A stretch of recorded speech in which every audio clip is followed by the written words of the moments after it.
लाख बुरे हैं हम पर तुम तो अपनी अच्छाई दिखाओ। हम बुरे नहीं थे अब तुम याद करो, तुमने हर बार हमें बुरे वक्त में ही याद किया है। आज तो इसलिए बुरा बन गया हूँ क्योंकि तुम्हारा बुरा वक्त बीत गया है और अच्छा वक्त आ गया है। चांद उगता गया और सूरज ढलता गया। मैं ज्यादा अच्छा बनने की कोशिश में सबकी नजर में बुरा बनता गया। वक्त बुरा है साहब, मैं बुरा नहीं, और अगर मैं बुरा हूँ तो फिर कोई भी अच्छा नहीं। जब अच्छाई की खोज में निकला तो दुनिया ने मुझे बुरा कह के पुकारा, और जब लोगों के बुरे वक्त में साथ दिया उन लोगों ने मुझे अच्छा कह के पुकारा। आज का ये कहानी बहुत ही जरूरी टॉपिक पर है। अगर आपने इसे पूरी अच्छी तरह से समझ लिया तो इसी वक्त से आपकी जिंदगी की आधी से ज्यादा समस्या खत्म हो जाएगी और जिंदगी पटरी पे दौड़ने लगेगी और अपनी जिंदगी में फैसला अच्छा लेने लगोगे। बचपन में एक बार मेरे पिताजी ने मुझे कहा कि जा बकरी चराने के लिए और थोड़ी लकड़ी काट कर ले आ। मैं एक कुल्हाड़ी लेकर खेत में गया और मैं खेत में चला गया। मेरी नजर एक सीधे साधे पेड़ पर पड़ी। उसकी डाली पर कोई कांटे नहीं थे और उसको काटना बहुत आसान था, और उसी के बगल में एक दूसरा पेड़ था जो पूरा कांटों से भरा हुआ था। मैं उस पेड़ के तो पास में भी जाने की नहीं सोची। आखिर मैं अपने हाथों में कांटे क्यों चुभाऊं? अब इंसानों के साथ में भी बिल्कुल ऐसा ही होता है। जो इंसान टेढ़ा होता है उसको ज्यादा डिस्टर्ब नहीं किया जाता है, उसको ज्यादा तंग नहीं किया जाता है, खास तौर पर उसकी बातें मान ली जाती है। वही अगर कोई सीधा इंसान होता है तो उसको अपनी बात मनवाने के लिए पापड़ बेलने पड़ते हैं और लास्ट में उसको वही मानना पड़ता है जैसा लोग उसको मनवाना चाहते हैं। आज हम बात करेंगे कि बुरा बनना क्यों जरूरी है, टेढ़ा बनना क्यों जरूरी है और कैसे बने। जिंदगी में अगर आपने दो चीजों को सही समय पर सही ढंग से यूज करना सीख लिया तो कभी धोखा नहीं खाओगे, कभी मन में पछतावा नहीं रहेगा। फिर चाहे लोग आपको टेढ़ा बोले या बुरा बोले, पहली चीज है हाँ और दूसरी चीज है ना। अगर आपने जिंदगी में ये दो चीज सीख लिया कि कब आपको हाँ कहना है और कब ना कहना है, तो भले ही आपको लोग कुछ भी बोले, आपको कितना भी बुरा बोले, कितना ही जिद्दी बोले, कितना ही बुद्धू माने, लेकिन आप अगर देखोगे ना अपनी लाइफ में पलटकर तो कम से कम आपको किसी भी बात का पछतावा नहीं रहेगा। आप मुझे ये बताओ कि ये जो जिंदगी जी रहे हो वो ना आपको बबलू के नाम पर मिली है, टोनी के नाम पर मिली है, ना रानी के नाम पर मिली है। ये जिंदगी है आपकी, वो आपके अपने खुद के नाम की मिली है। ये हमारे बाप के नाम की भी नहीं है, उनको अलग जिंदगी मिली है और हमें अलग जिंदगी मिली है। जो तुम्हारा नाम है ना, उस नाम के हजारों इंसान हैं इस दुनिया में। आप लोग तो रोज फेसबुक इंस्टाग्राम में सर्च मारकर तो देखते होंगे, फिर कौन सी ऐसी चीज है जो तुम्हें तुम्हारे उन नामों से अलग बनती है? आपकी यूनिक पर्सनैलिटी, और उसकी यूनिकनेस तब तक ही रहती है जब तक आप किसी और से अफेक्टेड होकर किसी और की बातों में आकर उनके जैसा ना करने लग जाओ। जिस टाइम पर आपने अपने हाँ और ना वाले डिसीजन को गिव अप कर दिया ना, उसी टाइम आपकी ये जो यूनिकनेस है खत्म हो जाएगी। अगर आपको लग रहा है कि कोई काम आपसे जबरदस्ती करवाया जा रहा है और उसमें आपकी खुशी नहीं है और वो आपके नजरों में गलत है, तो उसको वहीं पर गुड बाय बोल दो। लोग आपको टेढ़ा बोलेंगे, बुरा बोलेंगे, बोलने दो।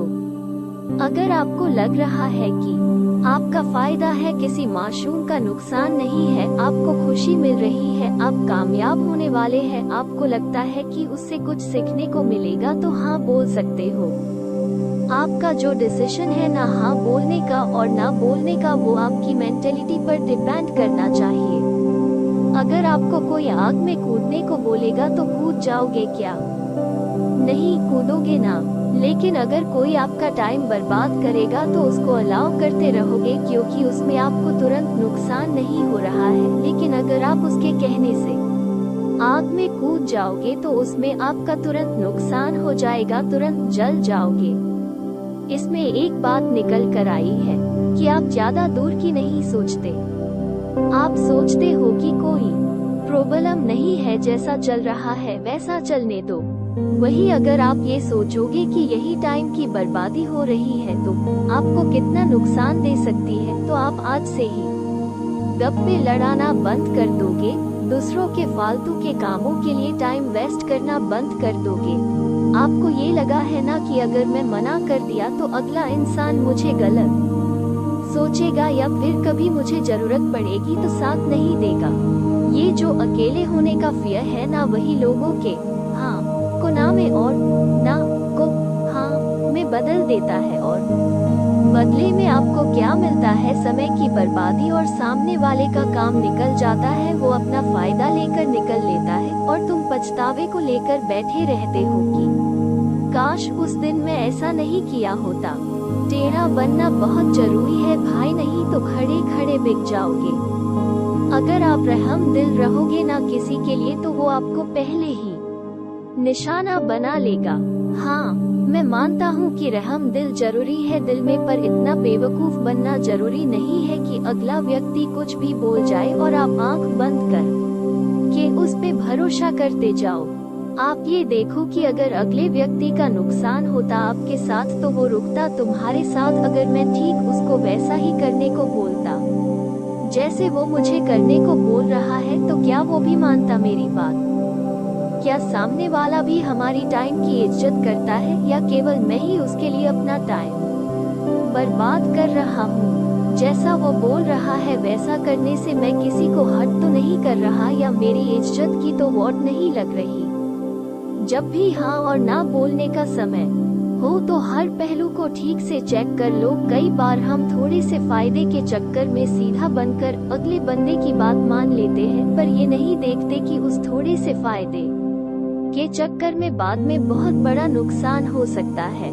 कई बार अच्छा बनने के चक्कर में या अपना रिश्ता बचाने के चक्कर में गलत को भी सही बताने लगते हैं और अच्छा बन जाते हैं, पर ये नहीं देखते कि ये जो इंसान हमारे साथ ऐसा कर रहा है ना, ये ऐसा बोल रहा है ना, वो किसी और को भी जाकर बोलता होगा हमारे बारे में। ये नहीं सोचोगे।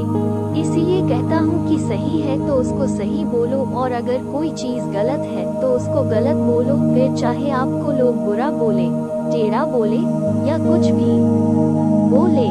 लास्ट में मैं एक ही बात बोलना चाहता हूँ। कहते हैं कि अच्छों को दूसरों में अच्छाइयाँ और बुरों को दूसरों में बुराइयाँ ही नजर आती है। इसीलिए अगर तुमको कोई बुरा बोले, टेढ़ा बोले तो उसके बातों का नहीं बल्कि खुद के ऊपर ध्यान देना कि क्या तुम सच में बुरे हो। किसी को माफ करके अच्छा बन जाओ, लेकिन किसी का स्वार्थ पूरा करने के लिए बेवकूफ मत बनो। चाहे दूसरों के नजर में अच्छे बनो या बुरे, बस ऐसा बनो कि कोई तुम्हारे जैसा ना बन पाए। और अगर अच्छा बनो तो बेवजह बनना, कोई वजह से तो हर कोई अच्छा बन जाता है। और एक चीज को दिमाग में हमेशा रखना, कुछ ऐसा जरूर करना कि जिससे दुनिया में देश का नाम हो जाए और देश में आपका नाम हो जाए।